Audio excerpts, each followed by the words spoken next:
on your time to come and talk to us tonight. Thank you very much. Thank you, Alistair. It's a real pleasure to be here, to have joined you for the last 2 weeks, and now to be sharing my own thoughts and learning, and also to be learning from you today. So, given that I don't know many people on the call, I've put a few slides in by way of introduction at the start. So I'm a Christian. I go to an independent church called Belmont Chapel here in Exeter. But I'm not a theologian, I'm a marine biologist, so I do research at the University of Exeter, described. And at the moment, the theme of marine bioacoustics. So I look at how and why I focus on coral reefs in that work, and I try and use that new understanding to help us understand how we might protect and restore reefs. Of course, the sounds that I'm recording underwater at the moment are changing rapidly today. We're living in an era where life in the oceans is really struggling. And so I'm going to talk tonight for less than an hour, as Al will be relieved to know, on what it's like to be a Christian scientist recording this changing song of the sea, and how my faith gives me hope in this age of destruction and despair that we find ourselves in. Unlike the other speakers in this series, Julian and Will and David, I'm not an established or a senior scientist. In fact, I'm very junior. And I think that gives me a slightly different perspective. And that's because the thing about being junior in the research world is that I'm quite dispensable as a team member. That means when there's a need for somebody to go and spend months on end in the middle of nowhere collecting long-term data, they don't send the senior people who have important jobs and are really busy. They send somebody like me.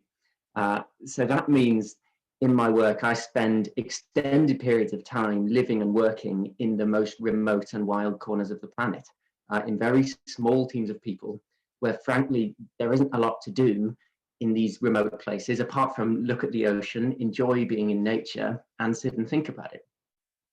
So for instance, this up here in the top at the middle, is a little island on the Great Barrier Reef. It's about a day's boat trip away from the eastern coast of Australia. And that island's been home to me for 3 months every year for the last 5 years as I took measurements and studied the coral reefs that surround it. And this boat here on the left, that boat was my home for 3 months as I joined a team that was sailing a 2,000-mile transect across the Arctic Ocean. We were measuring water chemistry and the zooplankton on a transect from northern Canada up into the central Arctic to see how they were changing with latitude. I was also taking sound recordings on that trip. I was listening out for whales and working out how the sounds of the Arctic are changing.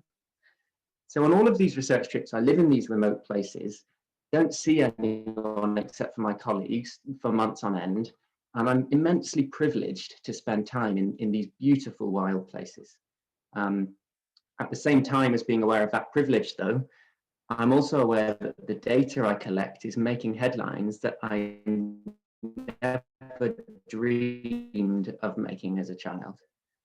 So on Arctic trip, we ended up getting further into the Arctic Ocean than any other sailing boat in history, not because we're any good at sailing, but just because there was no ice there to get in the way. And then as I worked in Australia, I found myself describing the most severe period of destruction ever recorded on a coral reef. This isn't just underwater, it's not just limited to my marine world, of course. When I talk to and visit colleagues working in terrestrial environments, they find the same. Together as environmental biologists, we're recording the most damage to planet Earth than it's ever faced since the time of the dinosaurs. So living and working in these places is a mixed experience. It's a mix of wonder at these extraordinary. Tonight I'd like to share some reflections of what I think it means to be a Christian living with this dichotomy, this worship in a world of wonder, and at the same time trying to hold faith in this world of wounds. As well as me sharing my thoughts on that, I'd love to hear from you. I'm really excited to learn from all of you. After all, I'm very junior and I don't have any theological training at all. But I think that these ideas about faith and the environment are ideas that everyone should contribute to, whatever your position in life, because ultimately, actually, we're all connected to the planet's ecosystems. And as we're going to explore later on, the Bible's peppered with references to the natural world that are relevant to all of us. So I hope to start this discussion with this presentation, and I look forward to hearing some of your insights as well as we go. So to get us started, I wonder if you can find the chat box and write down in the chat box, can you name a Christmas carol that's about nature? A carol that talks about nature. Just write the title in the chat box. You probably start by zooming out. I'm going to take a sort of zoomed out view on the question of why conserving nature is even relevant for Christians in the first place. Why is this a faith issue at all? And I think that when we step back, I think there are three overarching reasons that people give for protecting nature. And I think there's actually really good agreement on all three of those reasons between the Bible and between modern day science. I think they agree. And I think broadly we protect nature because it's useful, because it's beautiful, and because it has inherent value. So I'm going to unpack all of those three from both a scientific and a biblical perspective. So first up, nature's useful. This is essentially the utilitarian argument nature provides for us. So environmental economists spend their time trying to work out exactly how much the Earth's environments are worth in monetary value.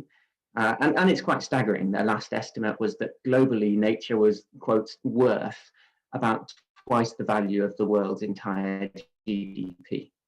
And they're thinking about different categories in their calculations. So they're thinking about food. Everything on your plate, every meal of the day comes from nature in some way. We're quite distant from that process, but for over a quarter of the world, they grow their own food on farms smaller than 2 football pitches. So this is a family friend in Malawi. My parents live in Malawi. I grew up there and I visit from time to time. And this is Abby. And last time I went to visit Abby, she walked me around her fields, and this is her explaining to me how she feeds herself and her whole family off her 2 fields. And she has done for her whole life. Nature provides. Nature provides through water as well, of course. We formalize that in modern day science as the water cycle. Nature provides energy. There's lots of energy from natural sources that we're increasingly taking advantage of. So the wind, waves, rivers, tides, the sun. This picture is growing algae to create biofuel. Nature controls our climate, it regulates our weather. These ocean currents are part of a big natural system that controls the whole planet's biophysical conditions, really, which is what allows us to live in the first place. And of course, now more relevantly than ever before, nature's a really big and important carbon sink. So accumulation of carbon dioxide by photosynthesizing plants, and also accretion of carbonate by calcifying animals, both have really big implications on climate patterns and on nature as being very useful, very valuable. And so does the Bible, actually. Biblical authors didn't know much about the detail of these mechanisms, but they certainly knew that the concepts were true. So Genesis talks about all the fish of the sea into your hand they're delivered. Every moving thing that lives shall be food for you. The Psalms talk about a similar thing. And then in Matthew, of course, the famous verse, don't worry, saying, what will we eat, what will we drink, what will we wear? Your heavenly Father knows that you need all these things. The God that has created us and loves us has given us a world that looks after us. But of course, there's more than that, isn't there? We don't just protect nature because it keeps us alive and it's useful. There's something deeper than that. We protect nature because we find it to be staggeringly, mind-blowingly beautiful and inspiring. It inspires thoughts and feelings and emotions and prayers that nothing else can, in a whole range of different ways. So here's a few of those. Nature's beautiful, whether you're running on a beach at sunset or swimming in a bioluminescent sea at night, or running by the river at Grantchester Meadows on a frosty morning. I used to live in Cambridge and I used to love this. We've all experienced somewhere that deep sense of relaxation and contentment when you're at peace in nature. And then at the same time, and in complete contrast, sometimes nature can be deeply terrifying. You can be caught out in a storm or get lost in the hills at night, and you can feel very weak and fragile and scared. Nature can make us feel vulnerable and small. as well as that, nature fills us with curiosity. So have a listen to this. These are a few of the recordings I've taken on coral reefs over the last few years. I've made a sort of highlights reel of some of the sounds I've heard on coral reefs.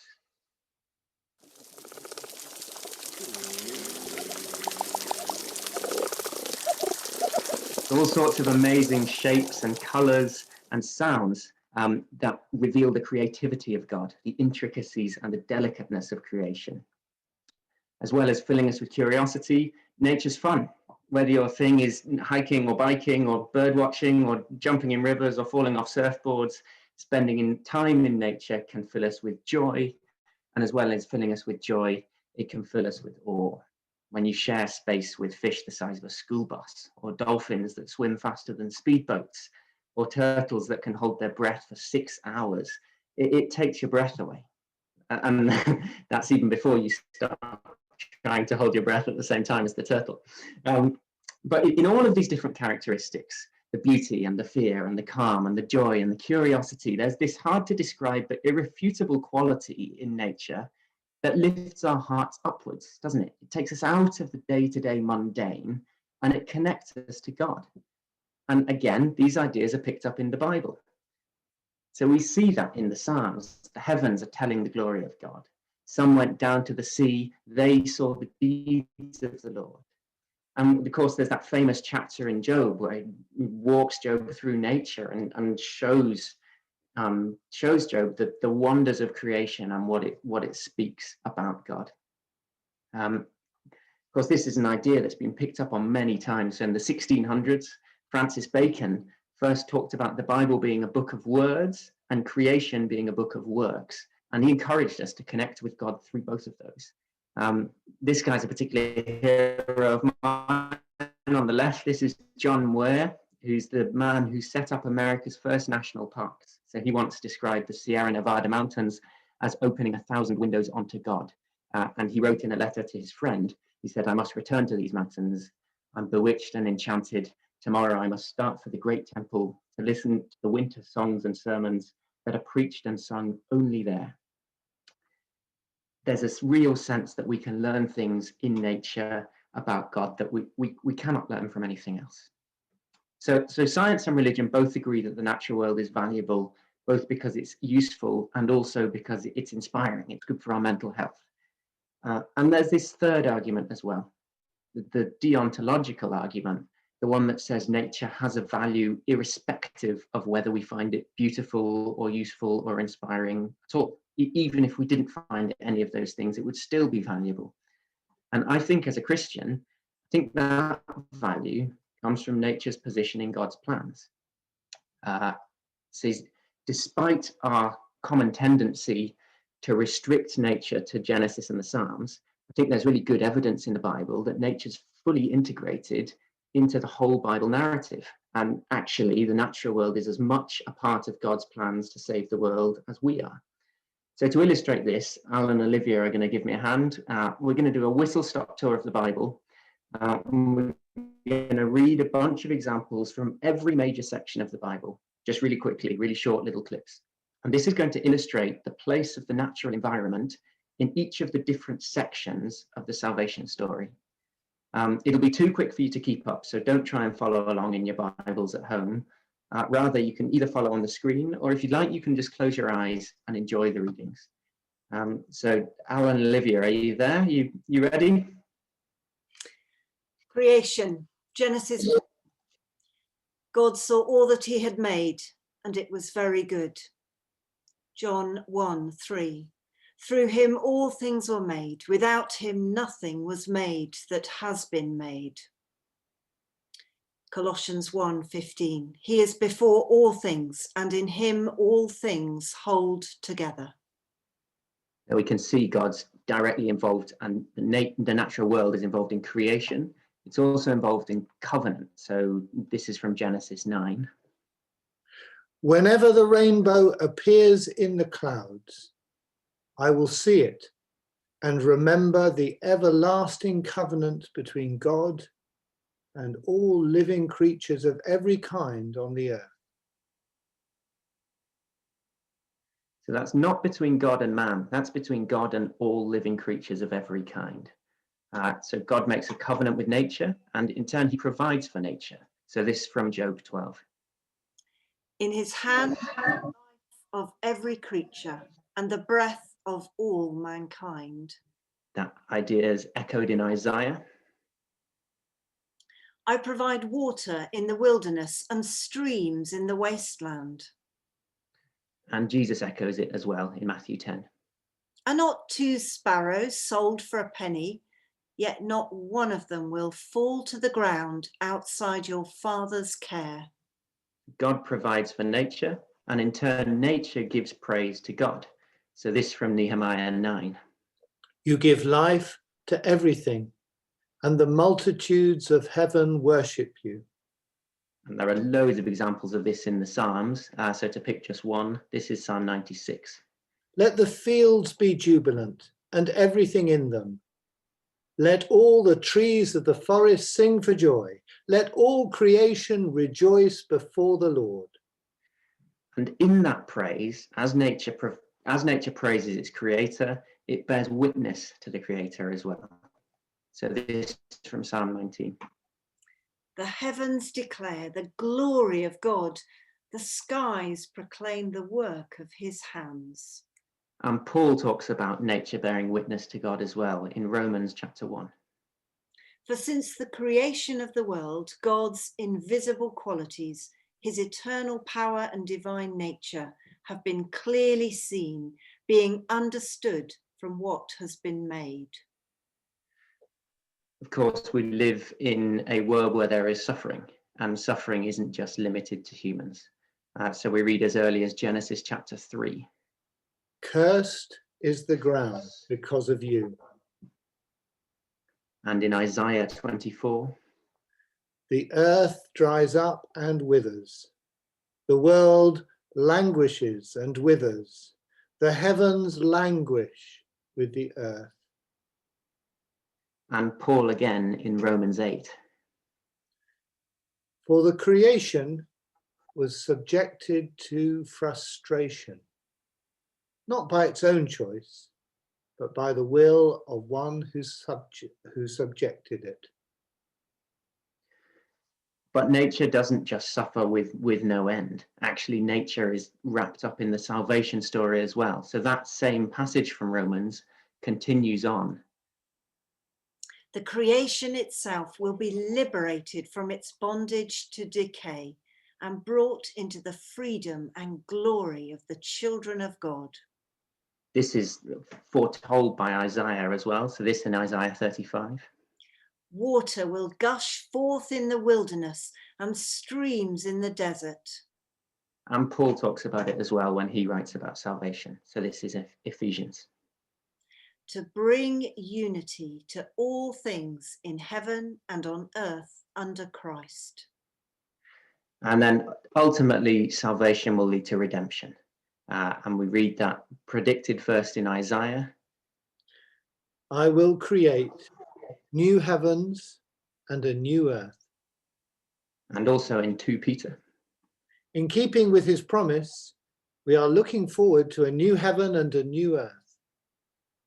And then it comes to fulfillment at the end of the Bible in the Revelation. Then I saw a new heaven and a new earth. Thank you, Alan and Olivia.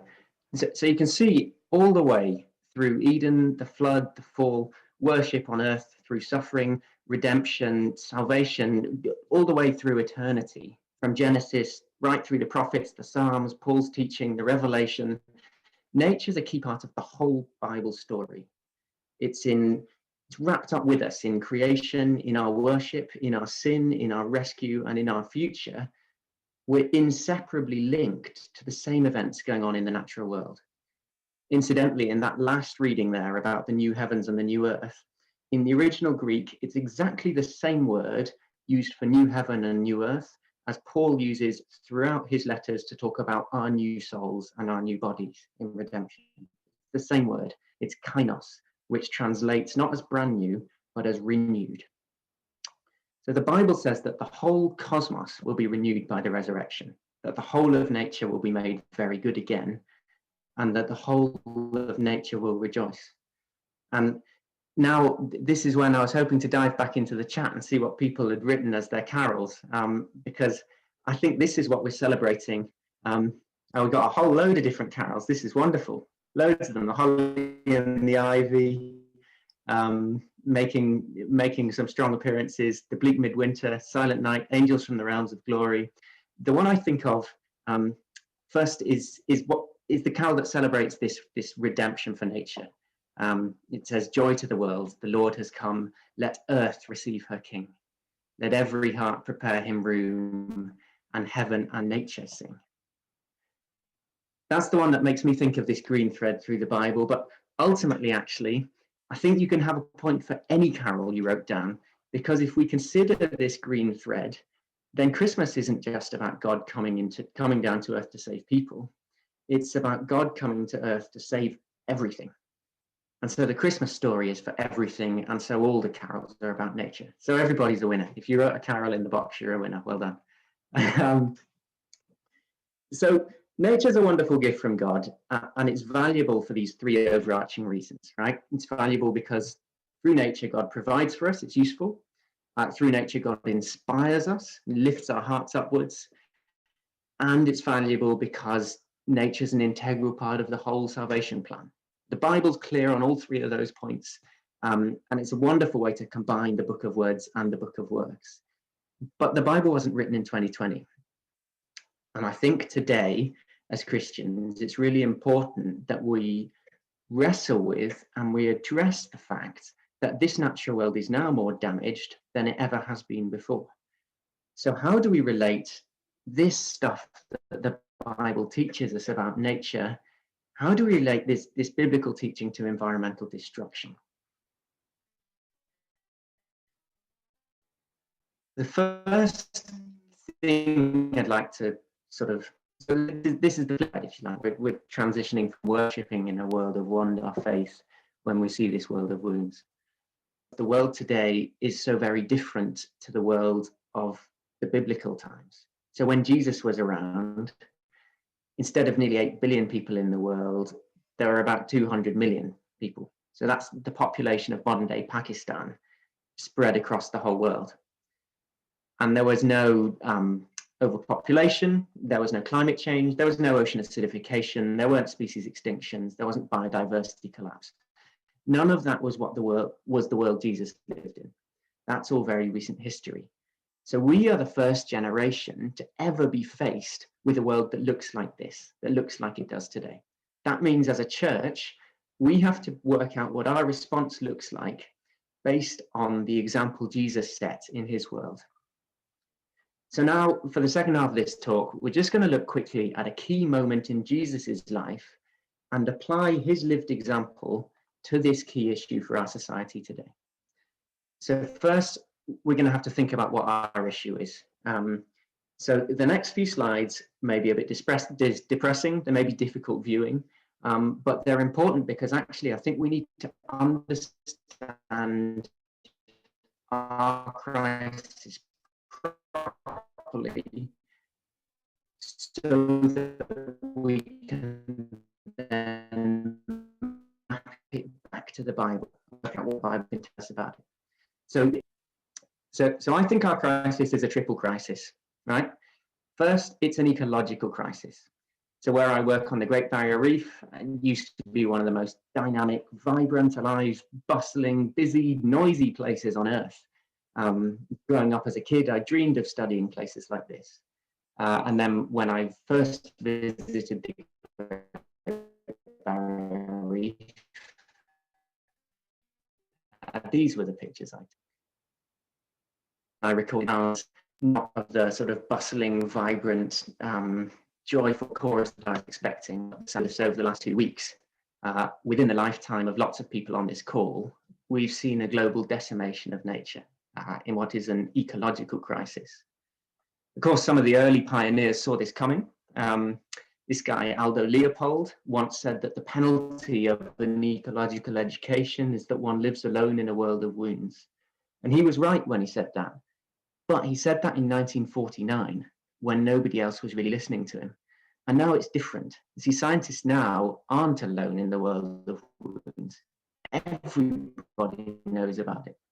And that's mainly because our ecological crisis has become a humanitarian crisis. This was earlier this year. It's been a long year. This seems like a while ago. But this was 2020. Wildfires ripped through Australia. People were fleeing their towns, being taken off beaches in this sort of D-Day-esque rescue by the military. They're leaving their homes in flames behind them. These people are environmental refugees, and they won't be the last of them either. So this is the capital of the Maldives. If global sea levels continue to rise as they're predicted and as they're rising now, more than 150 million people around the world will be flooded out of their homes before the end of this century. And then, of course, you remember these subsistence farmers that we talked about earlier. Well, they're in a lot of trouble as well. So instead of regular growing seasons, climate change now gives them either floods or droughts, and a third of Malawian children are now malnourished. So a friend of mine who works for an NGO in Malawi gave Malawian teenagers digital cameras and asked them to take pictures and write quotes in response to the question, what do you want to tell the world? So these are the pictures that they took, and here are their quotes. So they said, I want to tell the world that because of people far away from this village, our weather's changing. I want to tell the world that climate change is destroying our lives. I want to tell the world that your today steals our tomorrow. The ecological crisis has become a humanitarian crisis.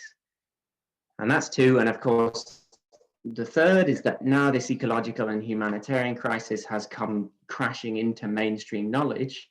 It's affecting mental health. And I think that's entirely unsurprising.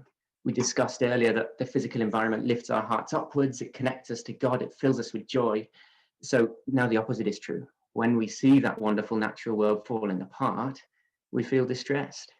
A couple of years ago, scientists defined this set of feelings for the first time as ecological grief, or some people call it eco-anxiety. And it's this increasingly common phenomenon that people find this very difficult. Children are seeking psychological help. Parents are feeling increasingly uncertain. People are even feeling guilty about bringing people into the world, about having children in the first place, because of the way the world is now. It's hitting people really deep, this stuff. So as well as an ecological and a humanitarian disaster, I think we're in a psychological crisis around this stuff too. So this is the world of wounds. And although it hurts, it is the world we all live in. And so it's the world that we need to engage with. Because ultimately, as Christians, at Christmas, this is what we proclaim.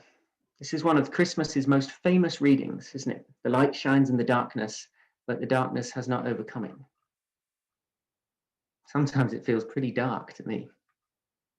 I think as Christians, we're faced with the important question, what's the answer? It's what Al's been asking all of the speakers this month. Where do you find hope? Where's the light? Because in a world where nature's going horribly, heartbreakingly, terrifyingly wrong, Christianity has to have a response, doesn't it? If we're proclaiming this stuff. As Christians, we celebrate that in Jesus, at Christmas, God came to earth to live in the mess, to have human relationships, to live with human problems, to face human crises. And although Jesus never faced environmental destruction on this scale, he did come up against loads of the sorts of feelings and despair that we get when we look at our natural world today. So that's what we're going to look at now. We're going to look at an example of Jesus facing extreme suffering. And I think this is one of the darkest days that Jesus ever faces. And I think we can learn loads from it about facing our own crises by looking at what he does. So I'm going to ask Al or Olivia to read this. This is the story of Lazarus's resurrection, and it's from John 11. On his arrival, Jesus found that Lazarus had already been in the tomb for 4 days. Now Bethany was less than 2 miles from Jerusalem, and many Jews had come to Martha and Mary to comfort them in the loss of their brother. When Martha heard that Jesus was coming, she went out to meet him, but Mary stayed at home. Lord, Martha said to Jesus, if you had been here, my brother would not have died. But I know that even now God will give you whatever you ask. Jesus said to her, your brother will rise again. Martha answered, I know he will rise again in the resurrection at the last day. And Jesus said to her, I am the resurrection and the life. The one who believes in me will live even though they die. And whoever lives by believing in me will never die. Do you believe this? Yes, Lord, she replied. I believe that you are the Messiah, the Son of God, who is to come into the world. After she had said this, she went back and called her sister Mary aside. The teacher is here, she said, and is asking for you. When Mary heard this, she got up quickly and went to him. Now Jesus had not yet entered the village, but was still at the place where Martha had met him. When the Jews who had been with Mary in the house, comforting her, noticed how quickly she got up and went out, they followed her, supposing she was going to the tomb to mourn there. When Mary reached the place where Jesus was and saw him, she fell at his feet and said, Lord, if you had been here, my brother would not have died. When Jesus saw her weeping, and the Jews who had come along with her also weeping, he was deeply moved in spirit and troubled. Where have you laid him? He asked. Come and see, Lord, they replied. Jesus wept. Then the Jews said, see how he loved him. But some of them said, could not he who opened the eyes of the blind man have kept this man from dying?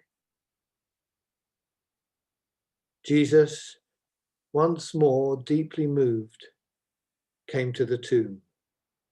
It was a cave with a stone laid across the entrance. Take away the stone, he said.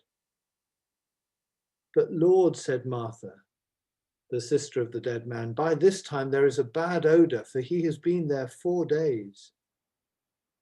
Then Jesus said, did I not tell you that if you believe, you will see the glory of God?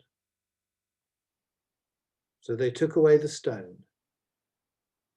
Then Jesus looked up and said, Father, I thank you that you have heard me.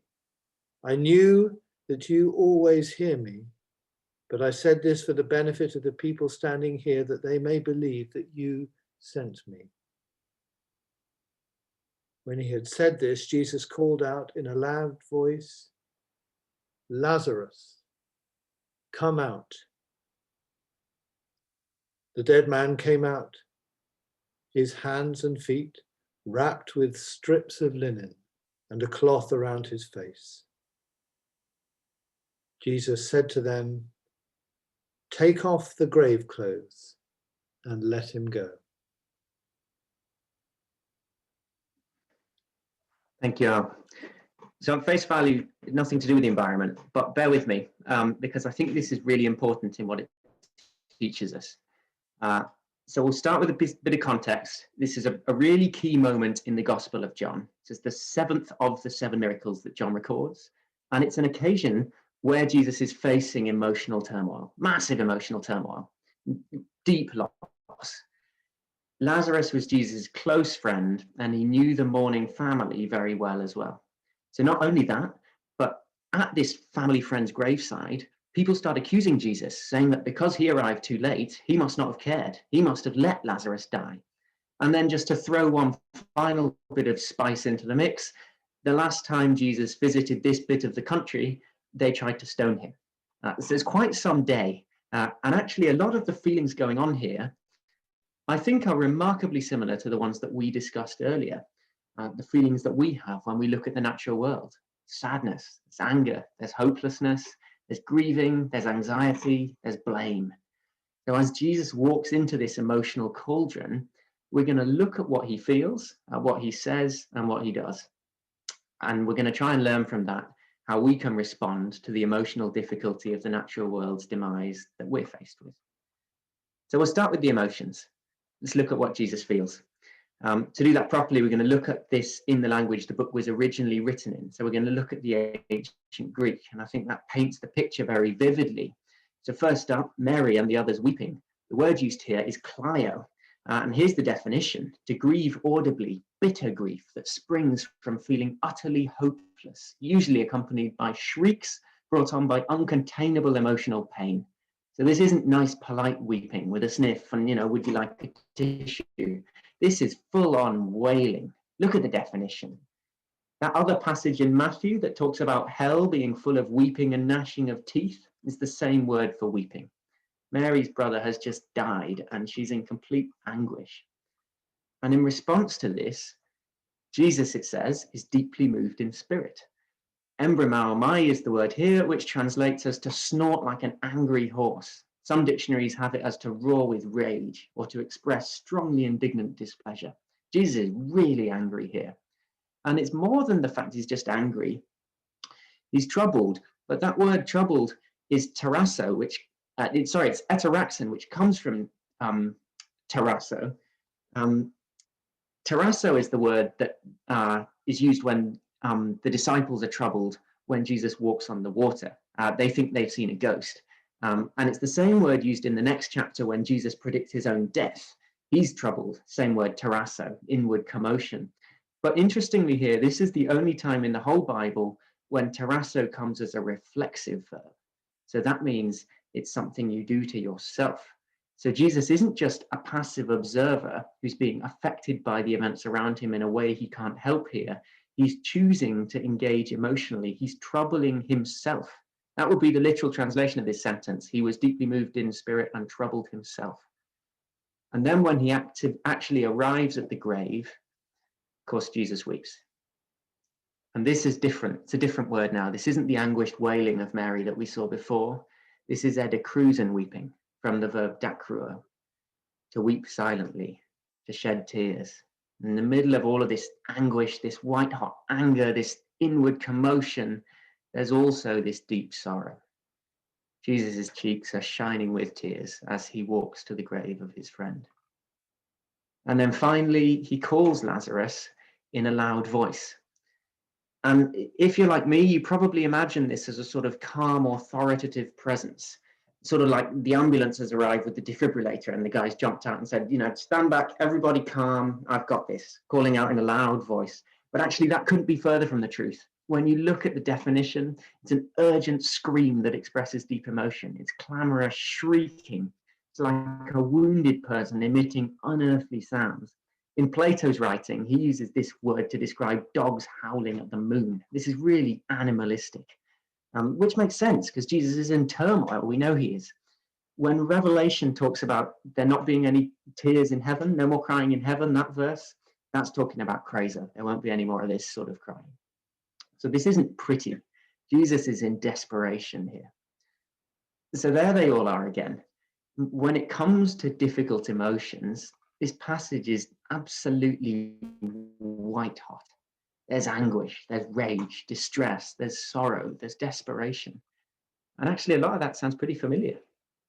When we look at the world around us with this same anguish and rage and distress and sorrow and desperation, Jesus has been there. He's faced this sort of suffering. He knows these sort of feelings. In fact, he's actively chosen to stir them up in himself.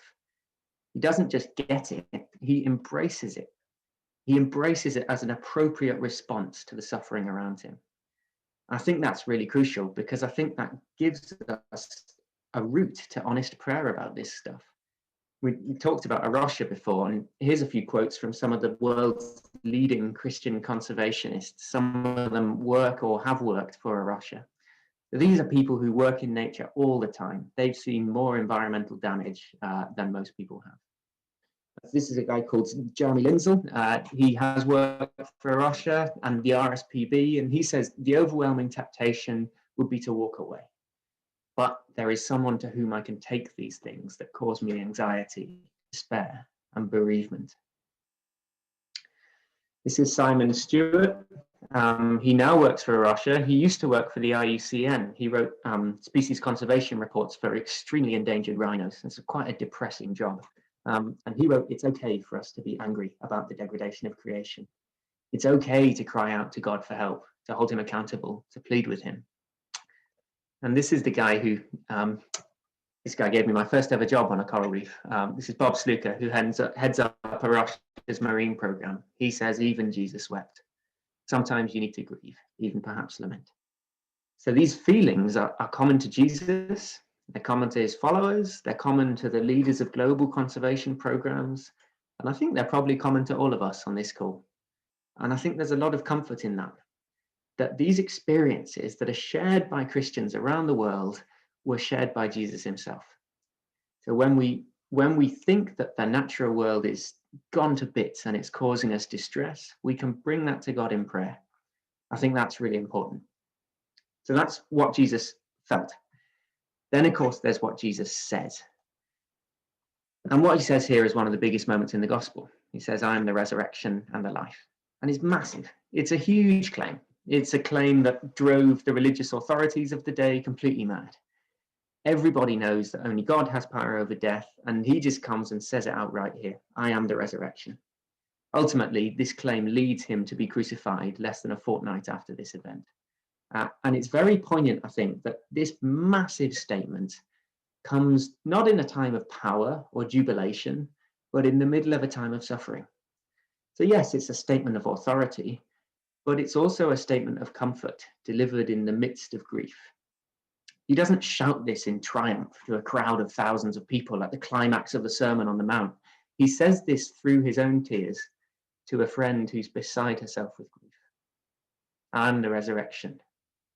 God remains in control. For humanity and for creation, there will be a resurrection. There will be life renewed. Though God knows it's dark, and he really knows it's dark, God also knows that there's a future redemption. And when you look at the world's conservation leaders, that is important for them as well.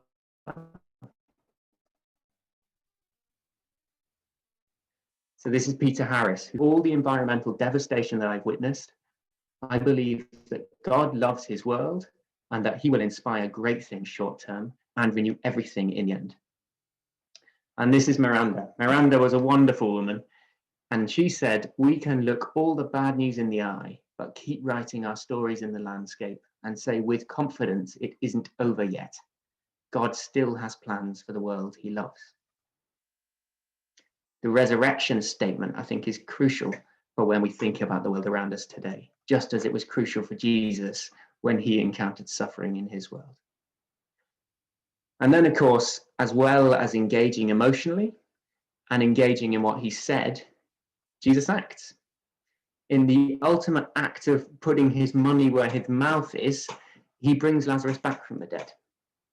So he doesn't just sort of serenely swan through the suffering and say, it's all right, you know, I'm the resurrection and you'll all go to heaven one day and you'll forget this mess behind you. So, you know, your suffering now doesn't matter because it's only temporary. He doesn't say that at all. There's a term for that. It's called escapist eschatology. And it's this idea that we can ignore bad things on earth because we're on our way to heaven. And that is not what Jesus does here. Despite the fact that just a few verses earlier, he's explicitly said that there will be a future ultimate salvation and redemption, he still acts decisively in the here and now, in the middle of the suffering, despite knowing he's only saving one person's life and the whole world will still suffer. He still acts. And he does that for two reasons, I think. Firstly, because it's an act of witness. So he says to Martha, if you believe, you'll see the glory of God. And then before he calls Lazarus out of the tomb, he thanks God, quotes, for the benefit of the people standing here, that they may believe that you sent me. So by raising Lazarus from the dead, he points towards his own resurrection and he points towards that ultimate redemption. And as well as an act of witness, I think he does this because it's an act of love. The people that he loves are wounded. And we've seen already that he's right there suffering with them. So he acts because he loves them and because he shares in their pain. So I think those three things are the example that we're called to follow in our world today. I think today the natural world and the people who rely on it are suffering more than ever before. Well, Jesus knew suffering, evidently.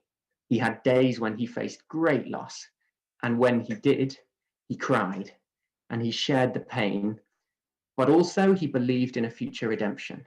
And because he believed in that future redemption, he acted defiantly in love. So when everyone around him was saying it was too late, they were saying the body's going to smell really bad, there's nothing that can be done, you're too late, you should have come earlier, he still acted. It's that defiant love that Joshua had when he said, as for me and my house, we'll serve the Lord. The same sort of love that the German church used to channel when they were facing down the Nazis. They would say to each other, even if the world was ending tomorrow, we would still plant our apple tree. That defiant love. Now, I'm not going to tell you exactly what to do with your life, because actually the stuff we can do to show love to vulnerable people around the world is really varied, and everyone's in different scenarios. And it's important to remember that no one can do everything. But what I am going to say is that whatever situation you're in, you can do something. You can show the world in a range of different ways that no matter how bad it gets, you will be a force for love. You're not going to say it's too late, because actually you believe in a God that will restore everything in the end, and you want to witness to that.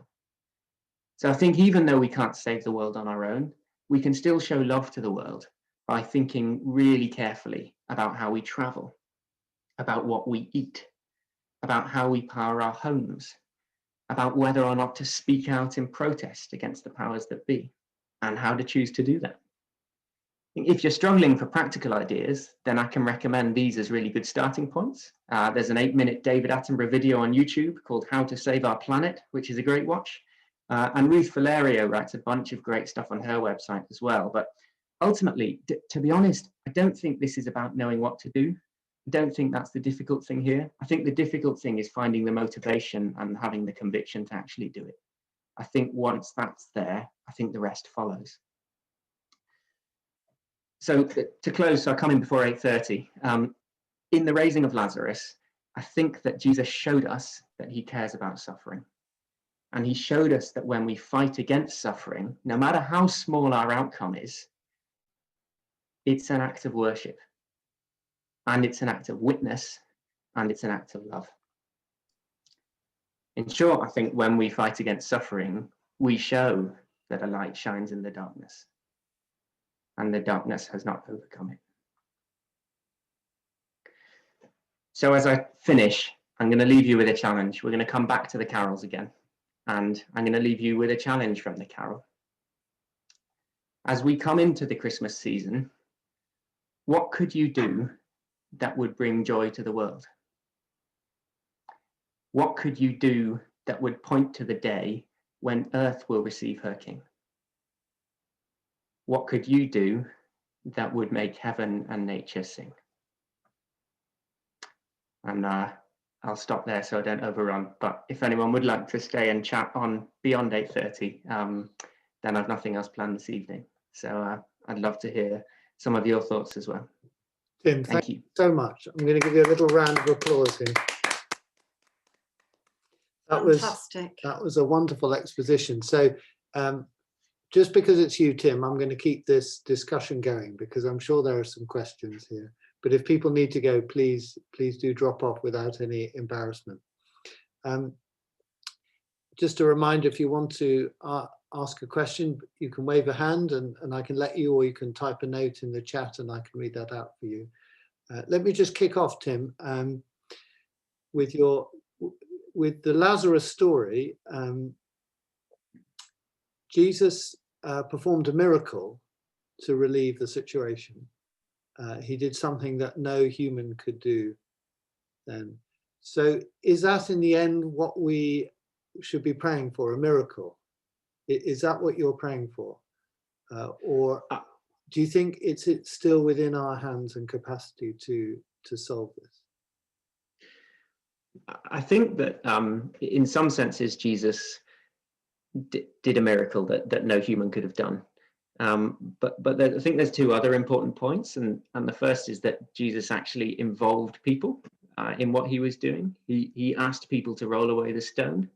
And that would, I mean, evidently, if the guy has the power to raise a dead man, then he's got the power to move a big rock. He didn't need the help. Yeah. But I think it's quite poignant and quite important that he works with people and through people in what he does. And then I think the other thing is, I find it striking that Jesus chose to raise Lazarus and nobody else, that he left suffering in the world.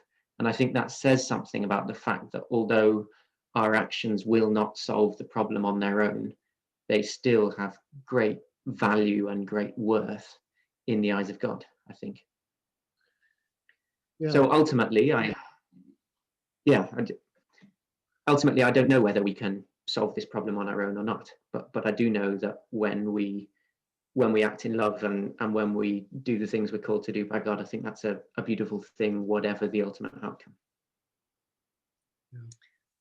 I don't know, Tim, if everyone's seen, if you haven't, you need to Google Tim on Google, and there's some amazing videos of Tim's work that he's done. He's such a brilliant presenter. I think it needs a strong word, Olivia, and I'm not sure you've applied it correctly there. Brilliant. And if I can understand them, then that shows what a brilliant communicator you are. But your work with coral reefs, I just want to ask, a lot of the message of this month has been about hope, and how does what you've said tonight in the actual physical work of what you've done, where you've seen hope and where you've seen work coming to fruition, restoration and redemption in your work? One of the areas in the physical world that I take most hope from is the type of creation we've been given. So we've been given a creation that is dynamic and can respond and can regenerate and restore in ways sometimes that we don't even imagine. And so the damage to coral reefs in particular worldwide is extreme. And I don't think it's an exaggeration to say that reefs will never be the same again. The damage we've done is irreversible, and there are some things we've lost that we will never get back. But yet at the same time, we're seeing that reefs are responding and evolving and adapting to have new species configurations and new community dynamics and new ecosystems that provide new benefit to people in ways that we could never previously have predicted.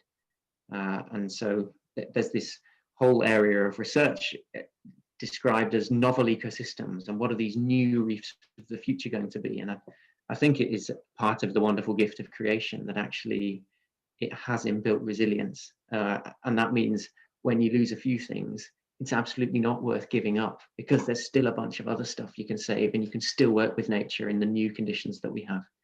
It's not to say that the loss isn't a shame, but it is to say that it's worth keeping fighting for what may still be in the future. Thank you. Tim, I hadn't really thought about the psychological despair and distress that you describe. I mean, this may mean nothing to you, but the last time I experienced that was when I was convinced that everyone was going to blow each other up with nuclear bombs. And one of the very few protests I went on was about the nuclear arms race. And there was definitely a feeling at that time, at least amongst my friends, that there was no hope. This inevitably was going to end in us all blowing each other up. And yet here we are. We've moved on from that, and that's an angst that's probably gone. Practically, it's still possible, but it's not something that we're distressed about. But what I remember about that time was the feeling of hopelessness, therefore not to bother to do anything. And I wonder how much you see that not so much the eschatological escapism, but just what's the point? Nothing we can do will make any difference. Yeah, I think you're absolutely right. And that's why I put it in there as the third of the triple threat, if you like. I think people are quite quick to dismiss that and sort of say, feeling sad about nature is something you just got to get on with, and this isn't really a big problem. But I think it's a problem of equivalent magnitude to all of those others, because of exactly that, because of the results that what it leads to. It leads to us all just feeling paralyzed and hopeless, and then we do nothing, and then the other problems get worse. So it's a real exacerbator of the problem, that psychological despair. And I think in the same way that we need to address the root causes of the environmental destruction, I think we have to tackle that psychological angst head on as a really important threat, because I think it is that. I was just going to ask, do you think, Tim, also from this year that if you like, the ecological, the climate crisis, people have become more aware of it because they've seen the benefit after the lockdown to wildlife? Do you feel more hope after this year? Yeah, absolutely. But both on the sort of what we've seen from this year is that when you give nature a chance, it will recover, and it will recover fast, and it will recover in ways that we perhaps didn't even appreciate that it might beforehand. And then the second thing that we've seen is that when we're faced with an emergency, we can move fast, and we can move faster than we thought we'd be able to, and we can move faster than we would have predicted beforehand. So I think both of those two things are massively encouraging, that actually if we can, like I was saying before, on a personal perspective, the difficult thing isn't knowing what to do, it's finding the conviction to do it. I think that's true on a global perspective as well. Actually, we know what we need to do, and we've proven to ourselves that we can do it. So it's finding the conviction to do it as a global community. But yeah, I think you're right, Olivia. I think this year, for all its darkness, has proven some really important things that we can act when we need to. Jim, I am going to draw this evening to an end, not because we've run out of questions, but because I just want to be, to allow us to end properly, not with a whimper, but with a bang. And so, Tim, you're the last person to speak on this little series. It's been fantastic to end with that biblical account, to end with the thing that we can rely on, with the nature and character of our God, as shown us by Jesus. It's made me feel much more hopeful. And I wondered, this is terribly cheeky, but if there's any chance you could give us a selection of your slides to circulate, nothing you feel sensitive about, but just some of those Bible verses, that'd be really helpful for us to reflect on too. Yeah, absolutely. I'm more than happy to send those over. Thank you. And what I'm going to do now is we're going to unmute everyone if we can, because this is an important part of the evening. So do unmute yourselves, folks, and I would be very, very grateful if you could give Tim a very noisy and mal-coordinated round of applause.